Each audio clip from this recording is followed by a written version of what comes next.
Bonsoir madame, bonsoir messieurs, chers amis, bonsoir. Ravi de vous retrouver cette semaine avec cette édition de l'heure de solution. Nous allons prier pour commencer. Père Céleste, te rendons grâce au nom de Jésus. Merci pour ce privilège. Seigneur, je couvre ce programme avec le sang de Jésus. Saint-Esprit, c'est toi le conducteur. Glorifie Jésus au nom puissant de Jésus. Amen. Premier courrier. Je suis un jeune homme chrétien de 34 ans qui ne veut pas échouer dans le mariage. Aidez-moi à discerner si je suis prêt à m'engager. Hervé. Je suis un jeune chrétien de 34 ans qui ne veut pas échouer dans le mariage, donc dans un domaine précis. Et il veut être éclairé, n'est-ce pas, pour savoir s'il est prêt à s'engager. Il y a un passage biblique que j'aime bien utiliser pour montrer aux chrétiens que chacun devrait être responsable, quel que soit le domaine, la filière dans laquelle il doit s'engager. C'est 1 Corinthiens chapitre 13. 1 Corinthiens chapitre 13. Nous allons prendre un seul verset, le verset 11. Très bien. Lorsque j'étais un enfant, je parlais comme un enfant, je pensais comme un enfant, je raisonnais comme un enfant. Lorsque je suis devenu homme, j'ai fait disparaître ce qui était de l'enfant. Très bien. Lorsque j'étais un enfant, le mariage n'est pas pour les enfants. Que ce soit la femme ou l'homme, que ce soit la jeune fille, n'est-ce pas, ou le jeune homme, parce qu'il nous dit qu'il est un jeune chrétien. Le mariage, c'est pour des personnes prêtes, n'est-ce pas, à assumer, n'est-ce pas, leurs engagements. Alors, une question simple. Il s'appelle comment, Hervé? Oui, depuis que tu es devenu chrétien, quelles sont les décisions que tu as prises dans ta vie? Quelles sont les étapes que tu as connues de manière à ce qu'aujourd'hui, tu peux, ou alors ceux qui sont autour de toi peuvent dire que tu es devenu un homme, quelqu'un de responsable. C'est très, très important. Parce que surtout dans ce milieu des églises de réveil, les gens vont vous parler de visions, de songes, de rêves. Non, je voudrais qu'on soit concret, que ce soit pratique. Parce qu'effectivement, quand on devient chrétien, il y a des choses qui changent. Il y a une transformation qu'on connaît et qui est, comment j'allais dire, perceptible, qu'on peut, comment j'allais dire, ceux qui sont autour de vous peuvent dire clairement que cet homme a changé, que cette femme a changé. Mais là, il s'agit d'un homme, d'un jeune homme, Hervé. Hervé. L'apôtre Paul dit que quand il est devenu un homme, il a fait disparaître, c'est-à-dire quoi? Il a pris une décision. Il a fait disparaître ce qui était de l'enfant. Qu'est-ce qui s'est passé dans ta vie depuis que tu es devenu chrétien? Peut-être tu vas me dire que tu es né dans la foi, tes parents étaient chrétiens. C'est un peu une affaire de parents. J'ai l'habitude de dire que même les enfants de pasteurs ne sont pas chrétiens parce que leur père est pasteur. C'est pourquoi devenir chrétien, je dis bien devenir, c'est une décision. On décide. Et à 34 ans, tu es un homme. Et je dois te dire que tu n'es pas si jeune hein, en ce qui concerne le mariage. Alors, à 34 ans, est-ce qu'on peut voir en toi un homme? Est-ce que ta façon de parler, tu parles comme un homme? Est-ce que ta façon de penser, tu penses comme un homme? Est-ce que tu raisonnes comme un homme? Es-tu quelqu'un de responsable? Est-ce que même déjà, tu es autonome? Est-ce que tu peux faire face à tes charges? Parce qu'on va vous le dire, il y a des réalités attachées au mariage. Je le dis souvent aux jeunes, et c'était beaucoup plus il y a quelques années. Maintenant, mes assistants les suivent. Et on insiste, n'est-ce pas, sur l'argent. Oui, les finances. Parce que ce n'est pas la prière qui va payer votre quittance d'électricité. Ce n'est pas la prière, n'est-ce pas, qui va faire face à toutes les charges attachées au mariage. Maintenant que tu es seul, est-ce que véritablement on peut dire, je préfère un peu parce que personnellement, nous, en tant qu'individu, nous faisons des confessions, nous faisons des déclarations, parfois nous nous surestimons. C'est pourquoi il est important d'avoir le regard de l'autre, l'avis de l'autre. Est-ce que les gens qui sont autour de toi, les gens qui te connaissent, qui t'ont connu quand tu étais plus jeune, peut-être quand tu n'étais pas encore chrétien, est-ce qu'aujourd'hui peuvent dire que voilà, Hervé est devenu un chrétien, Hervé a changé, Hervé a été transformé, Hervé est quelqu'un de responsable. C'est très important. Le plus souvent, nous refusons de nous poser des questions nous-mêmes.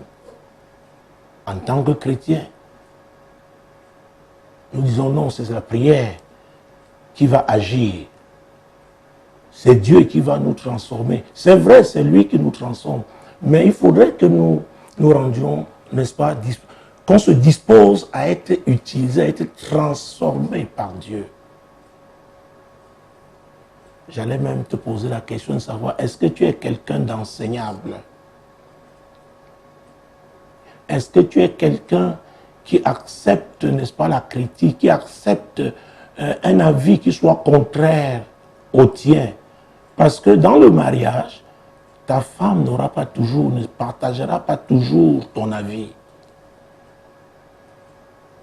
Est-ce que tu peux écouter quelqu'un d'autre? C'est très important. Lorsque j'étais un enfant, je parlais comme un enfant. Qu'est-ce qui sort de ta bouche? Comment est-ce que tu parles? Quelles sont tes pensées?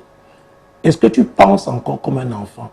Croyez-moi, en Afrique, au Cameroun et précisément à Douala, j'ai rencontré des enfants de 60 ans.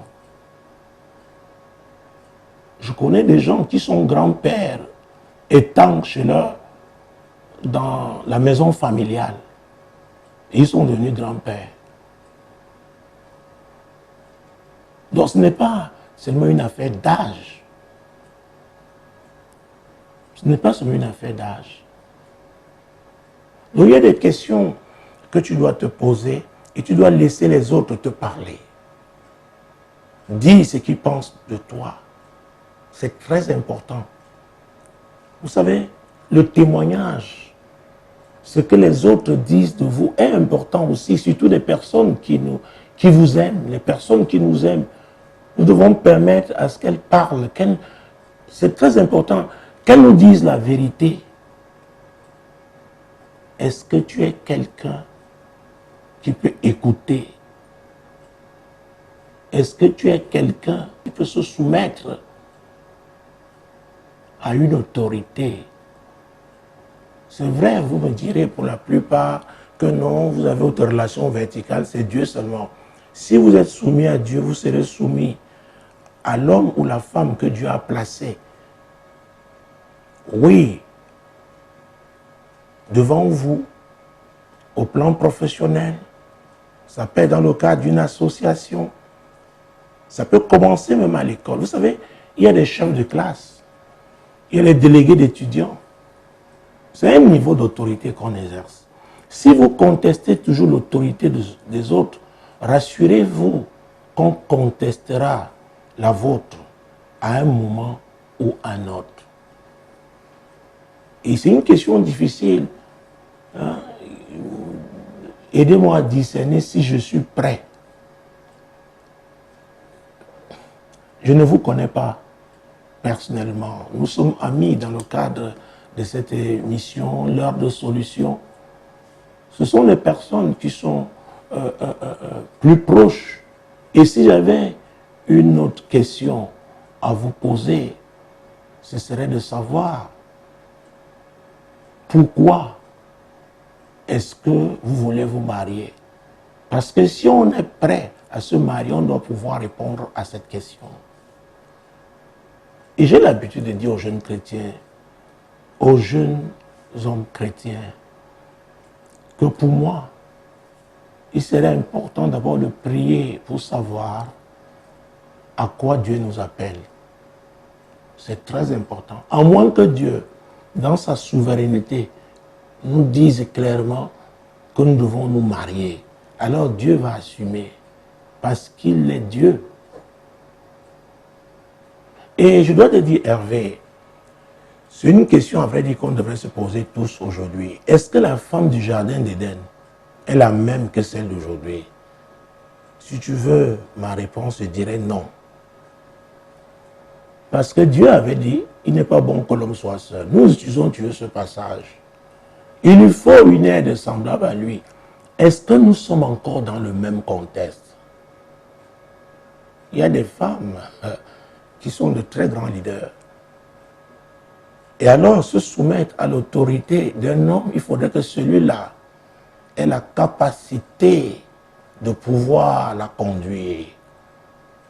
Parce qu'en anglais, on dit to lead, leader. Ah oui, c'est pourquoi ce n'est plus le même contexte. Et c'est pourquoi aujourd'hui, on a plus de problèmes. Adam n'avait pas un beau-père, il n'avait pas une belle-mère. Ève n'avait pas un beau-frère. C'est pourquoi il est important. Et j'aime ce passage quand il dit « Je raisonnais comme un enfant ». Vous savez, il est important aujourd'hui de s'asseoir et de méditer. Quand je parle de méditer, c'est mener une réflexion approfondie. La femme d'aujourd'hui n'est pas la même qu'Ève dans le jardin d'Éden. Adam avait tout. Il n'avait pas à payer une quittance d'électricité. Il n'avait pas à payer une consultation chez un médecin. Il faut faire très attention. Vous savez, quand vous avez une femme qui a un doctorat aujourd'hui, c'est au moins bac plus 7. Vous devenez médecin, mais ailleurs, c'est bac plus 8 au moins. Donc c'est un parcours. Ce sont des influences, en commençant par le cadre familial. Maintenant l'école, le primaire, le secondaire, les longues études universitaires. Et c'est un problème aujourd'hui à l'église. Nous avons des femmes qui ont fait des études et des hommes, excusez-moi, avaient dit le mot qui allait sortir, mais il n'est pas gentil. Mais si vous promettez de me pardonner, je sortirai ce mot. Des cancres. Les fainéants à l'église. Ils croient qu'en tenant la Bible, ils peuvent gérer des femmes d'un certain niveau. Et parfois, parce qu'il arrive que certaines soient désespérées, il arrive que certaines, par la crainte de Dieu, se disent, bon, peut-être c'est une épreuve d'humilité, elles doivent se soumettre à quelqu'un qui dit qu'il est homme. Mais on n'est pas seulement homme, n'est-ce pas, parce qu'on a une barbe. Vous savez, l'église d'aujourd'hui, les pasteurs d'aujourd'hui aussi ont des défis particuliers. Ce n'est pas évident. Nos parents dans la foi, il y a 40 ans, ne faisaient pas face aux mêmes défis que nous. Les femmes vont de plus en plus à l'école. Et à l'église, on retrouve des hommes. Beaucoup sont limités, intellectuellement limités. Je ne dis pas que ce sont des diplômes qui font d'un homme un homme, parce que l'apôtre Paul n'a pas parlé de diplôme ici. Il a parlé de son enfance. Il a parlé, la période est devenue mature. Il est devenu un homme. C'est très important de le comprendre. Parce qu'un pasteur est un leader. Oh mon Dieu, Il y a une image qui vient de passer, que je viens de voir. J'étais à l'intérieur du pays, dans une des régions de mon pays, et il s'est trouvé sur un axe, je ne sais pas comment on appelle, parce qu'on parle souvent, je ne sais pas, il y a les nationales numéro 2, numéro 3, je ne sais pas si c'est numéro 5, mais c'était l'axe, n'est-ce pas, entre Bafoussam et Yaoundé. Donc, à un moment donné, il y a un berger qui essayait, n'est-ce pas, de forcer un bœuf à obtempérer. Et le bœuf l'a défié. C'est la première fois que je fais ça dans ma vie. Il frappe, le bœuf lève ses deux pattes et le menace. Il frappe, le bœuf fait la même chose. Je demandais à ceux qui étaient avec moi, j'ai dit, allez, faisons très vite. Mettons-nous sur la gauche pour dépasser cet animal. Je ne sais pas si cette bête vraiment a perdu le nord. Vous savez, les femmes à un moment peuvent se comporter comme ça face à des hommes irresponsables. C'est pourquoi ça devient de plus en plus difficile. Comment coacher? Voilà un mot qui est devenu, qu'on utilise beaucoup aujourd'hui, mais ça existe depuis. Le pasteur était un coach. Comment coacher les hommes? Ce n'est pas parce qu'on noue une cravate, pas parce qu'on a un blazer, une veste, un costume, qu'on est un homme. Ce n'est pas ce que l'apôtre Paul a dit ici. Ça ne commence pas par des choses apparentes. C'est un travail profond. On permet à Dieu de travailler. On laisse que Dieu, qu'on soit moulé par Dieu. Et à un moment donné, parce que le témoignage est concret, on peut dire, voilà, j'ai changé.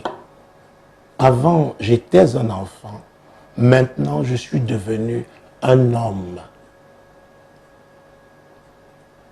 Hervé, ton courrier est un courrier qui me parle particulièrement et qui devrait parler à beaucoup de pasteurs aujourd'hui.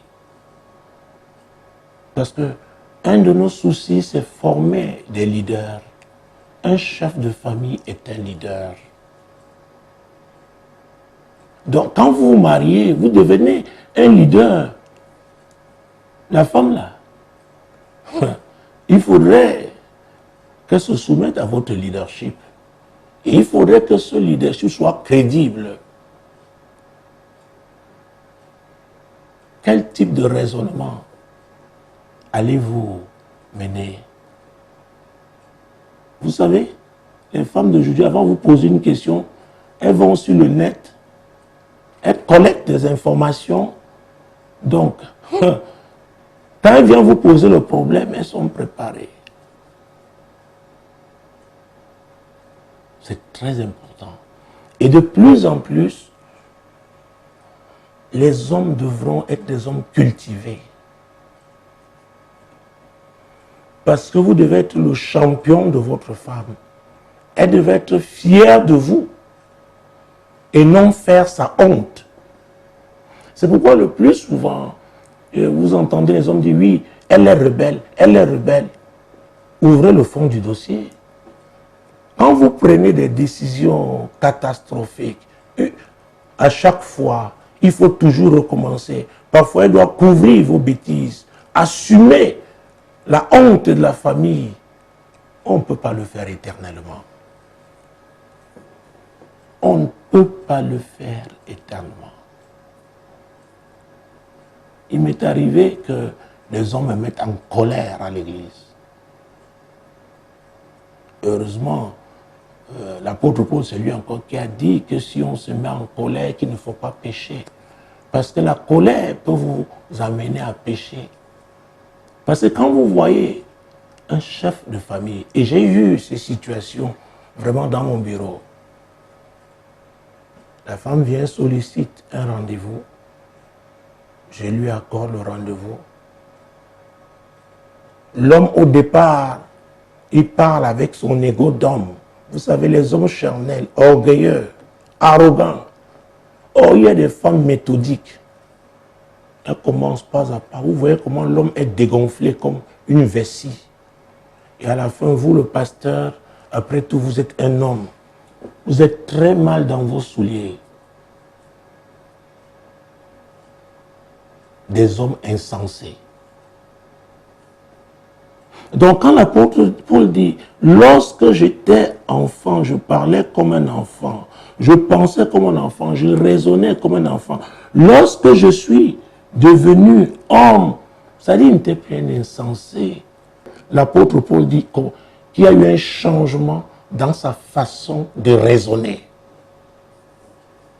Donc on n'est pas leader à cause de ses muscles, à cause, n'est-ce pas, de sa corpulence. Non. Non, parce qu'on a un certain âge qu'on est qualifié pour se marier, qu'on peut être quelqu'un de responsable. J'ai parlé d'enfants de 60 ans. Par contre, il y a aussi, ils sont rares, ces jeunes-là, matures. Quelqu'un à 25 ans, il sait ce qu'il veut.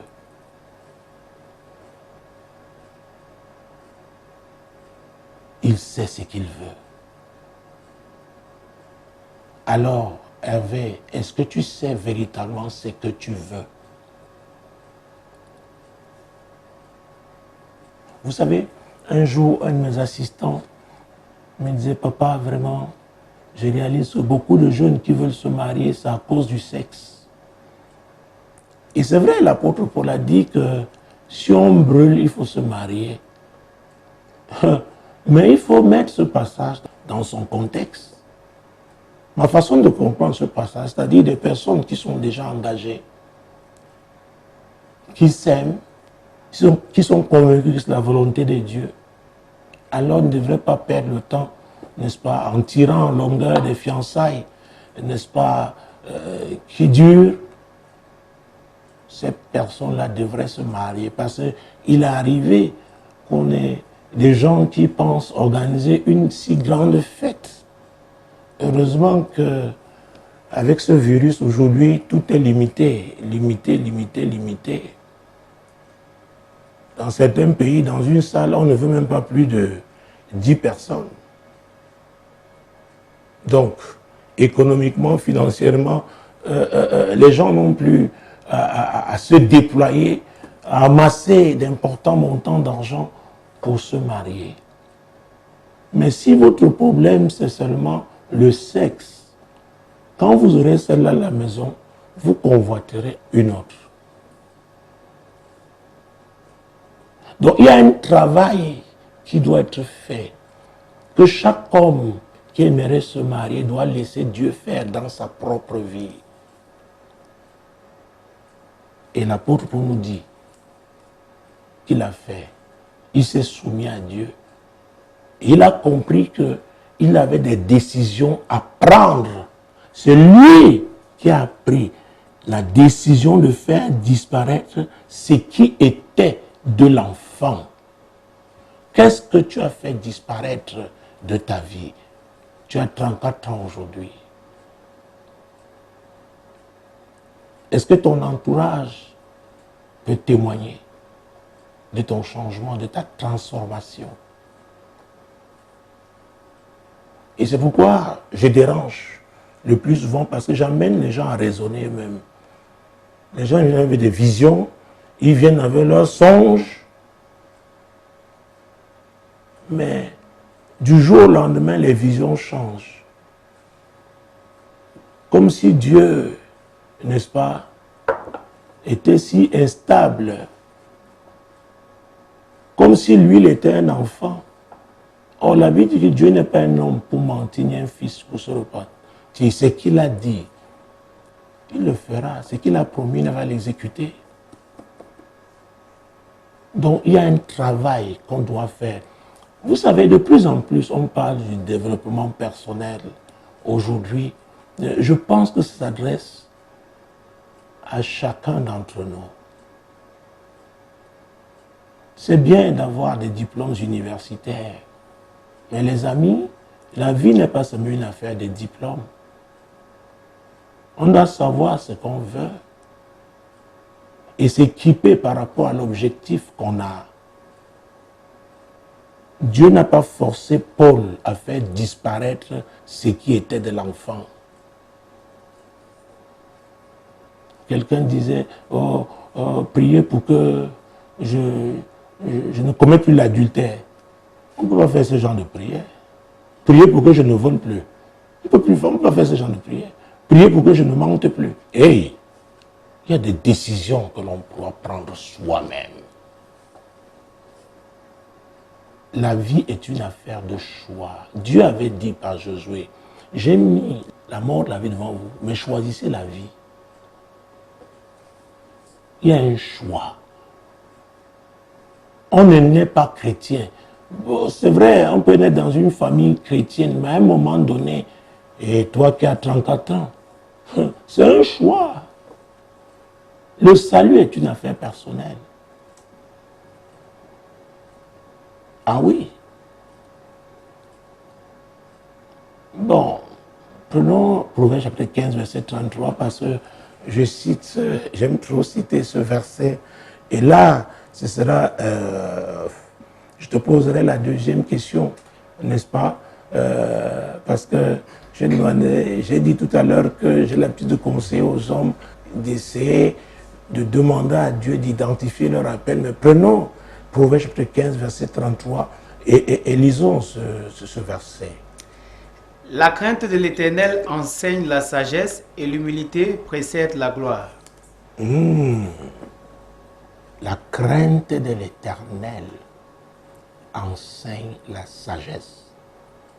Vous ne pouvez pas être un bon leader si vous-même, vous n'êtes pas soumis à Dieu. Ça doit commencer par là.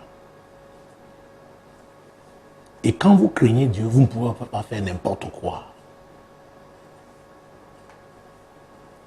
Vous ne pouvez pas traiter les gens n'importe comment, et particulièrement votre épouse. Je me souviens, cet homme, je lui avais dit dans mon bureau, tu sais, nous sommes maintenant là à deux, ta femme n'est pas là. L'on saura, le monde saura que tu aimes Dieu par la manière de comment tu traites ta femme. Parce que la Bible dit, oh mon Dieu, c'est toujours proverbe, c'est 18, 22, je dois, mon Dieu, mon roi, Jésus-Christ de Nazareth.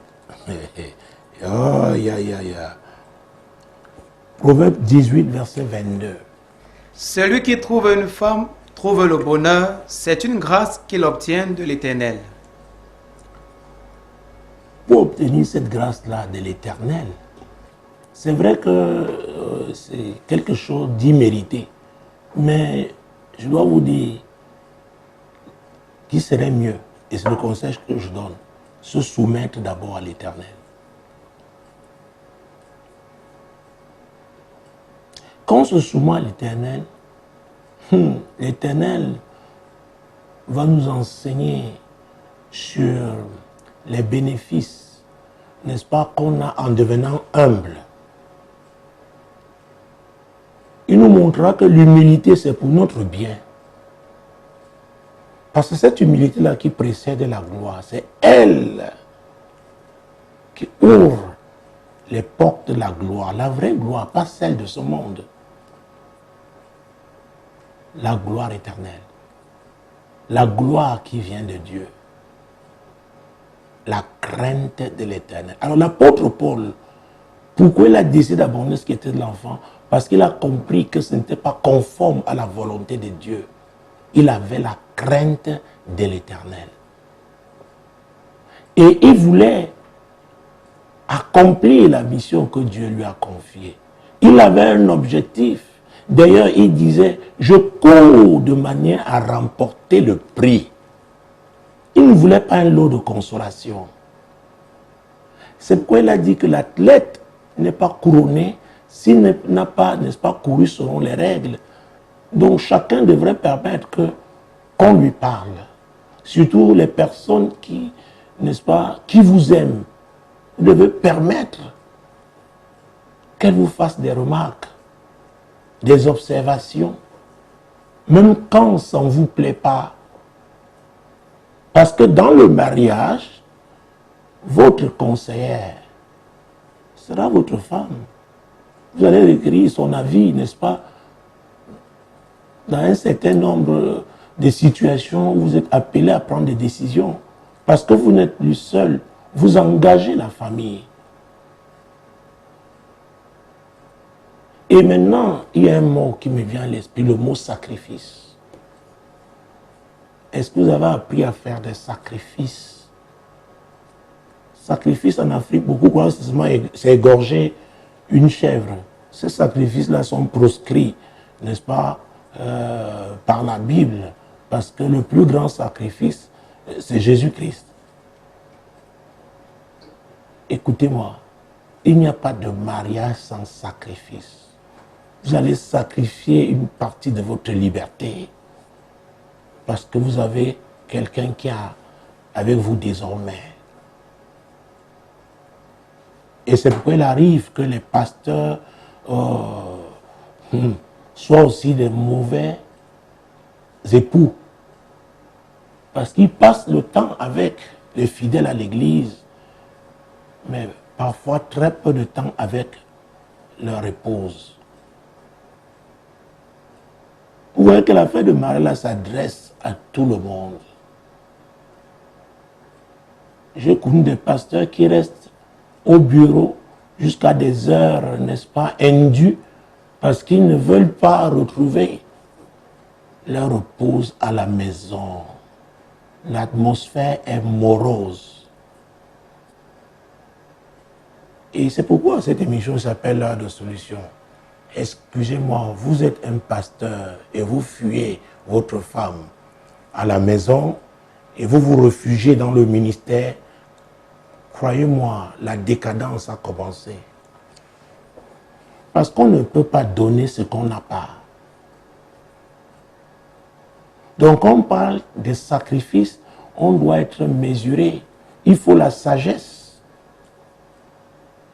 N'est-ce pas? Il y a un mot sacerdoce qui nous parle aussi de sacrifice. Mais il faut savoir que l'épouse a sa place. Les enfants ont leur place. Le ministère a sa place. Et c'est pourquoi c'est très difficile pour les pasteurs. Les brebis du Seigneur ne savent pas aussi ménager leur pasteur. Vous savez, quand je réponds à un courrier, j'ai toujours demandé, cette émission fera bientôt 19 ans, j'ai toujours demandé au Saint-Esprit de conduire chaque édition. Aussi bien quand elle s'appelait Solution, ou maintenant qu'elle est devenue l'heure de solution. Donc quand je réponds, je laisse le Saint-Esprit m'utiliser. C'est pourquoi on peut se dire, comme ce soir, qu'on doit se pencher sur 3 courriers. Mais mon équipe est en train de réaliser que certainement nous ne pourrons pas. Parce que ce sujet est important. Et il dit bien Hervé qu'il ne veut pas échouer. Donc il est conscient que le mariage, écoutez, le mariage est un véhicule qui peut vous conduire en enfer ou vous conduire au paradis. Ça dépend de vous. Comment est-ce que vous allez conduire votre véhicule? Et là, je m'adresse aux époux.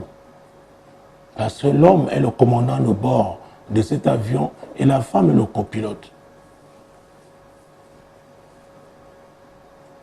C'est pourquoi c'est un sujet important. Ce n'est pas facile. Le diable attaque le mariage parce qu'il sait que s'il arrive à déstabiliser les époux, tout ce qu'ils feront, peut-être ils auront des succès au plan professionnel, dans les affaires, dans le ministère, mais c'est un succès éphémère parce que la Bible nous dit, hein, et nous voyons depuis plusieurs semaines avec Ecclésiaste chapitre 7, verset 8 à sa partie A, que mieux vaut la fin d'une chose que son commencement. Vous pouvez obtenir toutes ces choses, mais au final, vous êtes, oh mon Dieu, très malheureux. Très malheureux parce que l'atmosphère n'est pas bonne à la maison. Or, les gens vous envient pour ce que vous avez, ce que les gens voient. Alors que vous vivez une misère profonde dans votre maison. Mon Dieu. Bon, prenons Ecclésiaste chapitre 4. Vous savez, il y a parfois, j'ai l'impression que peut-être les gens ne suivent plus ou alors, mais vous savez, c'est un sujet crucial. Ecclésiaste chapitre 4, versets 9 et 10. Deux valent mieux qu'un parce qu'ils retirent un bon salaire de leur travail. Car s'il tombe, l'un relève son compagnon. Mais malheur à celui qui est seul et qui tombe sans avoir un second pour le relever. Alors, j'ai rencontré beaucoup de gens mariés mais qui sont seuls. Ce n'est pas un anneau qui prouve que vous êtes marié. C'est quelque chose de physique, c'est un symbole. C'est un symbole. Et vous savez que j'ai l'habitude de citer Amos 3.3. Amos chapitre 3, verset 3. 2 en marcher ensemble sans s'être concertés. Mais lisons pour que vous soyez sûrs que, n'est-ce pas, c'est dans la parole de Dieu. Oui. Est-ce que vous allez dans la même direction? Est-ce que vous êtes toujours en train de regarder dans la même direction? C'est très important. C'est très important. Amos chapitre 3, verset 3. Deux hommes marchent-ils ensemble sans s'être convenus? Il faut être d'accord. Qu'est-ce que vous êtes en train de faire maintenant? Maintenant que tu es encore célibataire, Hervé. Et qui fera que la femme là, que tu regarderas, encore, comme nous avons lu Proverbe 18, 22, celui qui trouve une femme a trouvé le bonheur.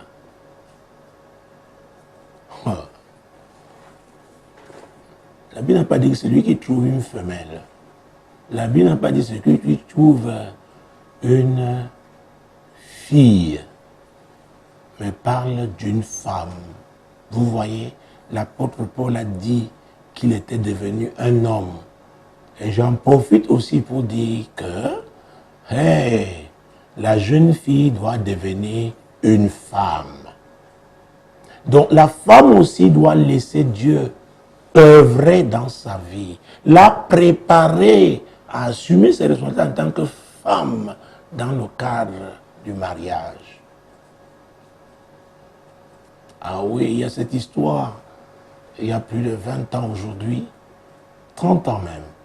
Cette jeune fille dans une ville de ce pays, je ne veux pas de cette ville, elle allait en mariage et dès le lundi là, vous savez, à l'époque, on n'allait pas passer des jours, 2 jours à l'hôtel, 2 nuitées, une nuitée, des nuitées à l'hôtel. On te conduisait chez ton mari. Donc lundi, le mari en allant au travail, parce qu'il y a des professions, il y a des domaines d'activités où on ne donne pas, n'est-ce pas, des jours à un homme quand il se marie. Donc il a remis l'argent de ration à sa femme, la jeune fille. Elle est allée au marché et après elle prend un taxi et la destination était ses parents parce qu'elle était habituée à aller là-bas. Elle arrive avec elle descend avec son sac. Sa mère la voit, sa mère a compris. Elle a commencé à pleurer. Elle lui a dit, ma fille, désormais tu es mariée. Les courses, c'est pour ta maison.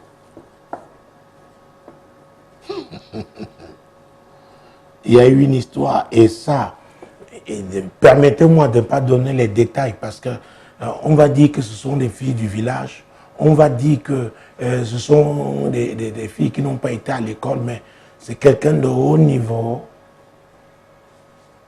qui s'était marié Et son mari m'a appelé, je crois que c'était après 2 semaines de mariage, me disant, papa, je suis frustré. J'ai dit, qu'est-ce qu'il y a? Il m'explique. Je lui dis, passe-moi la femme. C'était même pas au Cameroun, c'était même pas en Afrique. Très bien. Pour qu'on ne dise pas que oui, on n'éduque pas, non. Et à l'ère de l'Internet, la femme dit, ça fait très mal, papa. Elle dit, ma fille, excusez-moi, nous sommes une famille, hein. Permettez-moi de, de parler comme ça. Et c'est la vérité.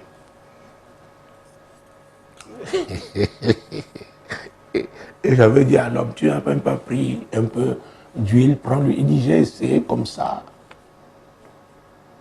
Bon, aujourd'hui,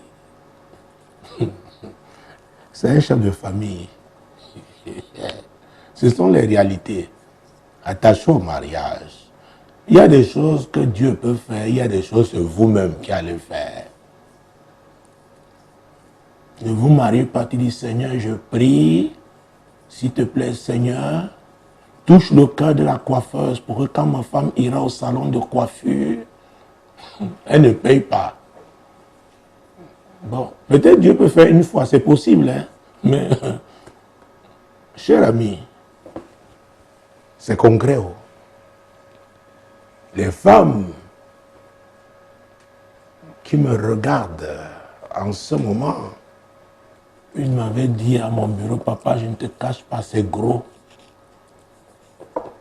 Je dis, ma fille, tu m'avais dit ici que ça vient de Dieu, n'est-ce pas? Que c'est après le jeûne, Dieu t'a convaincu. Dieu ne connaissait pas la taille, il ne connaissait... Et, vous savez, c'est pratique, hein? Faites attention. Or, aujourd'hui, elle est heureuse. Pourquoi? Il y a des étapes. Et vraiment, c'est le genre qu'il lui fallait. Donc, même si ça ressemble à un serpent, c'est ton serpent. Oui, tu as accepté, tu es allé devant monsieur l'officier, tu as signé. Peut-être à l'église, le pasteur aussi a prié. Mais il y a des choses que tu dois. Vous savez, je tiens cette histoire du pasteur White. Il avait célébré un mariage. Tout le monde était content. Des gens à l'église, on disait vraiment, il craint Dieu. La fille est revenue 6 mois après en larmes. Vous savez, les pasteurs vivent des situations terribles. Hein? Elle dit, ma fille, c'est quoi? Elle pleure, elle pleure, elle pleure. Qu'est-ce qu'on m'a fait? Parle-moi. Elle dit, papa, nous sommes des frères et sœurs. Nous avons déjà plusieurs fois jeûné et prié. Il dit, pardon. Il a pris son téléphone, il a appelé le mari. Heureusement, c'était un jour, n'est-ce pas, férié.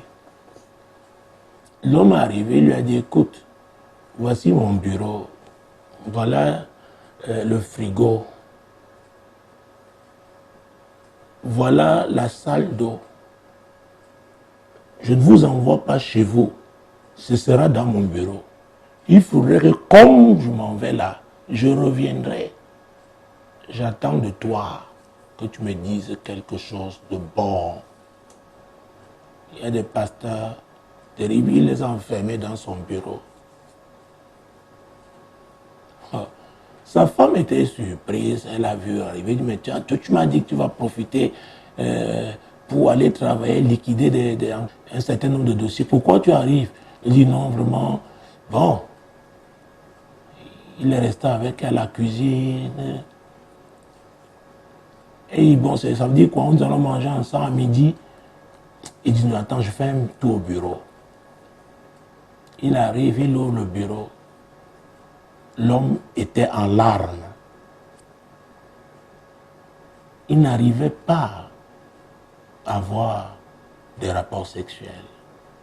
Et vous savez, dans certains pays, le certificat de mariage qu'on délivre à l'église, est reconnu par l'administration. Il a réuni les anciens de l'Église. Il leur a dit qu'il va proclamer la nullité de ce mariage. C'est ce qui avait été fait. Et il a écrit à l'administration, n'est-ce pas, les services compétents dans le domaine, parce que vous savez que les mariages sont enregistrés. Dans le registre de l'Église, n'est-ce pas, a aussi des numéros qu'on attribue à chaque certificat. Ça avait été terrible. Et vous savez, je me souviens, ça c'est un cours de droit de la famille, on parle de la consommation du mariage. Et du côté anglo-saxon, c'est tellement précis quand on parle de la consommation du mariage. À quel moment on peut dire que le mariage a été consommé? Vous voyez que je ne suis pas dans les nuages. Hein? Nous ne sommes pas encore au ciel. Nous sommes encore sur cette terre. L'homme avait des problèmes. J'ai failli oublier ce côté-là. Hervé, maintenant je te regarde en tant qu'homme, entre nous. Bon, maintenant, nous les hommes dans cette famille, c'est entre nous maintenant. J'imagine que vous êtes là. Nous pouvons nous regarder. Il faut faire très attention. Il faut être aussi prêt. J'allais même dire apte à véritablement, n'est-ce pas, concrétiser le mariage du côté sexuel. Donc si on a des problèmes, il faut, n'est-ce pas, les porter à la connaissance de son pasteur. Peut-être qu'il faut prier, peut-être aussi qu'il faudra, n'est-ce pas, regarder du côté des médecins. Aujourd'hui, on parle des sexologues. J'ai connu un comme ça, je crois que c'était le tout premier dans cette ville. Il a quitté ce monde. Ah oui, à l'époque, médecin généraliste, il allait passer un peu plus de 18 mois, près de 24 mois, pour se spécialiser en la matière. Pour vous dire comment le mariage ne se limite pas seulement à la dot, à la délivrance du certificat de mariage. Il y a des réalités attachées, n'est-ce pas, à la vie de couple. À la vie de couple. C'est pourquoi ceux qui d'emblée se disent qu'ils ont réussi, parfois on a pris une marraine parce qu'on sait qu'elle peut offrir la tenue de mariage et tout. Après, le mariage on dit bye bye, on ne la salue même plus. Oh, il y a des défis attachés au mariage. Vous voyez, je ne savais pas que je parlerais de tout ça. C'est très important. C'est pourquoi, j'allais dire, n'est-ce pas, que la question qu'on devait se poser, pourquoi aussi on veut se marier? Pourquoi, Hervé, tu veux te marier si c'est le moment? Pourquoi?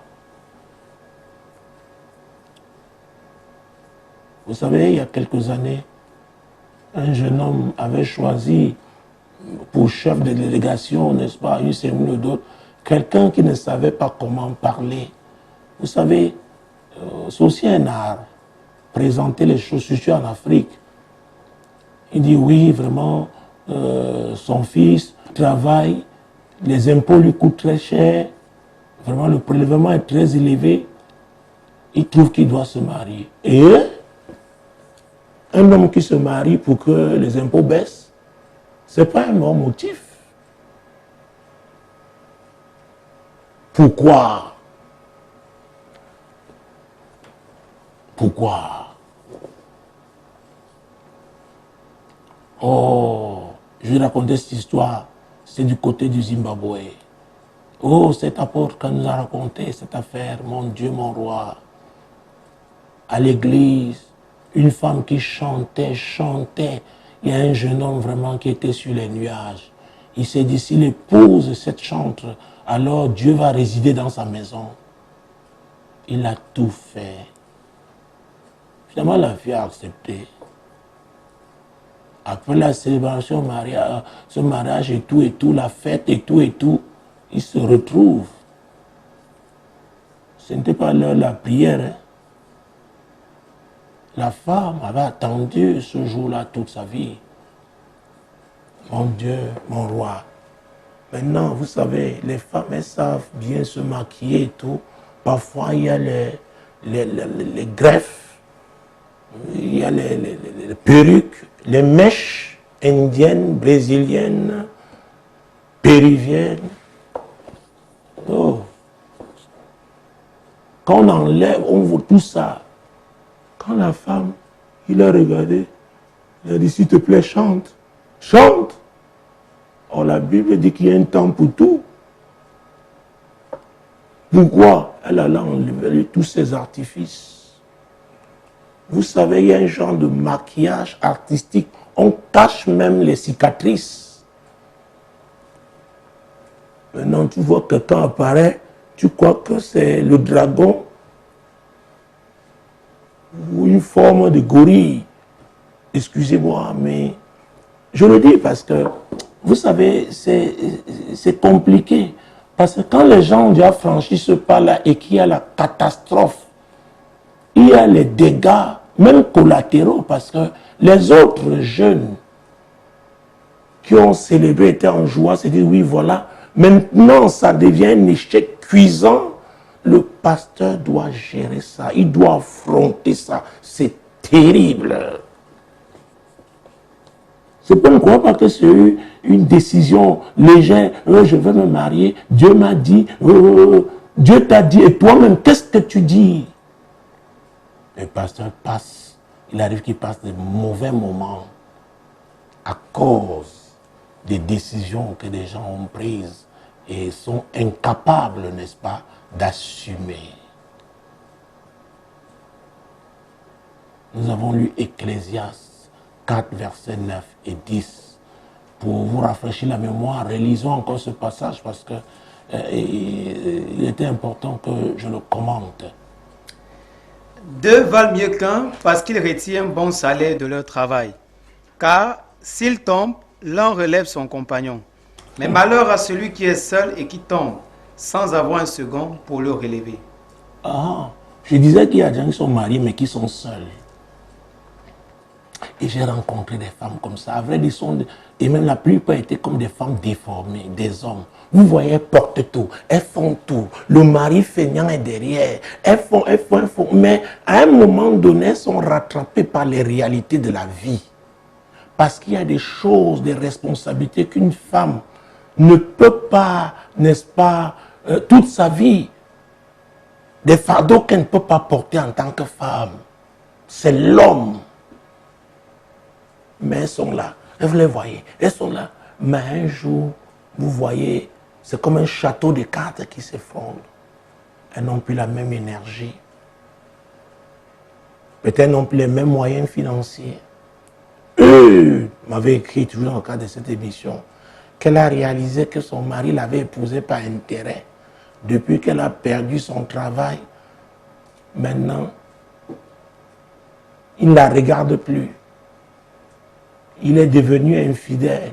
Je lui avais posé la question de savoir si un jour il avait été fidèle. Vous savez, les gens refusent de regarder les réalités en face. Font la politique de l'autruche. On dit c'est Dieu, Dieu va faire. Papa, je croyais que Dieu va agir. Papa, prions. Une était venue, papa, s'il te plaît, prie. Voilà la photo de la maîtresse de mon mari. Envoie le feu. Et à l'époque, on lui a demandé, est-ce que tu as déjà affronté ton mari par rapport à cette relation extra-conjugale? Non. Tu as peur de poser le débat, maintenant tu veux qu'on envoie le feu. C'est embêtant. C'est embêtant. C'est embêtant. La Bible nous dit qu'il peut y avoir des moments difficiles. Est-ce que tu es prêt, Hervé, à être avec cette femme pendant les moments difficiles? Et je pose aussi la question aux femmes, parce que d'ailleurs, elles sont les plus nombreuses parmi les abonnés, n'est-ce pas, à cette page, à ma page. Est-ce que vous aussi, vous pourrez tenir, être là, parce que vous vous êtes marié avec de bons motifs, des motifs qui glorifient Dieu. Vous avez fait confiance à Dieu et il est là. Vous avez été sincère au départ. Vous êtes demeuré sincère. Hervé, c'est une autre question. C'est une autre question. Vous voyez cette femme-là, excusez-moi, je n'ai rien contre le look, hein, je n'ai rien contre... Au contraire, j'encourage mes filles à bien se mettre. Mais vous les voyez en train toujours de mâcher les chewing-gums après s'être gargarisés, peut-être parce que la bouche a une mauvaise haleine. Il y a aussi des hommes qui ont dans la bouche, oh mon Dieu, mon roi. Alors, quand tu vas le matin au réveil, tu regardes la femme là sans tout ça là. Mon Dieu, est-ce que tu vas tenir? Il y a des femmes qui ronflent. Oh mon Dieu, des moteurs à 4 temps. Est-ce que tu aimes suffisamment cette femme pour demeurer dans ce mariage?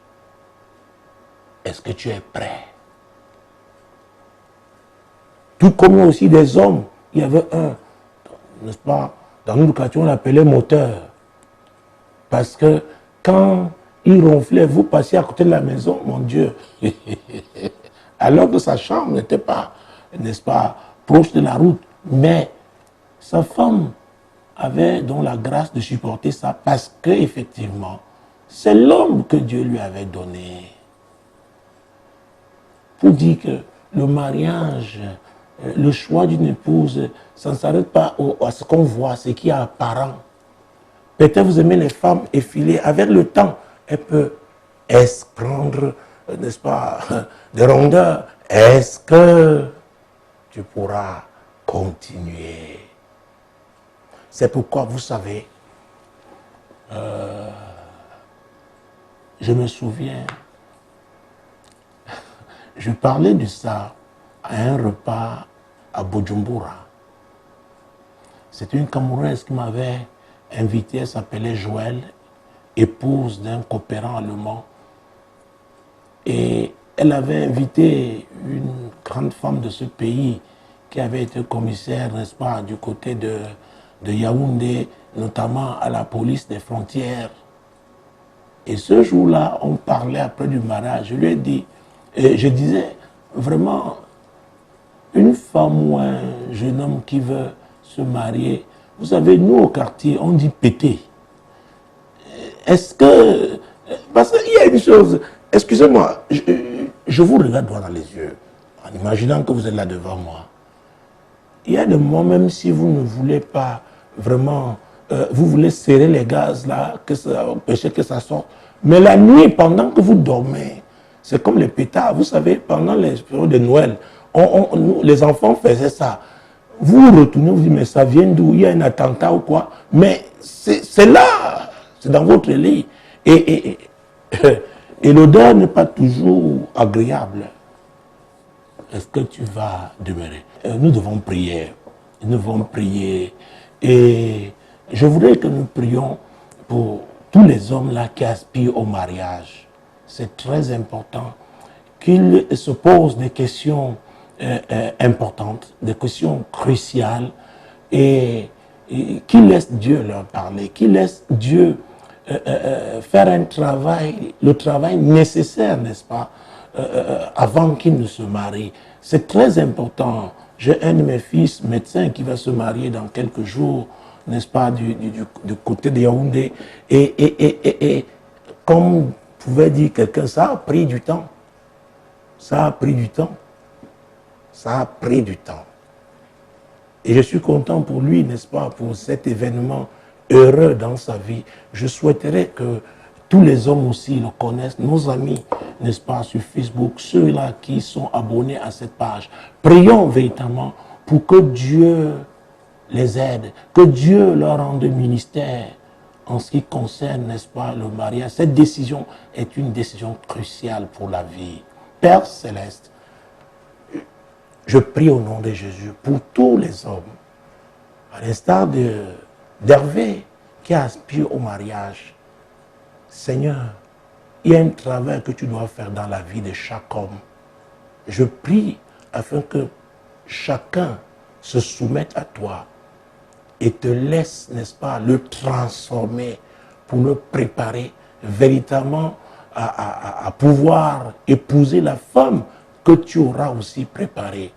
Et j'en profite pour prier pour toutes les femmes, mes amis sur Facebook, n'est-ce pas, dans le cadre de cette émission, Seigneur, qui aspire au mariage. Éternel, je prie, afin qu'elles soient ouvertes, pour que tu les transformes aussi, pour que le mariage ne soit pas un ring de boxe, une arène violente, mais soit plutôt une plateforme pour la manifestation de ta gloire. Et enfin, Seigneur, pour tous ceux qui sont mariés, qui sont mes amis, n'est-ce pas, sur Facebook, je prie au Dieu, quels que soient les problèmes qu'ils ont dans leur mariage, interviens, Père, interviens, ô Dieu, au nom puissant de Jésus. Merci d'avoir été là. Merci, madame, merci, monsieur, cher ami, merci. Rendez-vous pris pour lundi prochain, lorsqu'il sera 21h. Demeurez bénis. Shalom. Shalom. Shalom.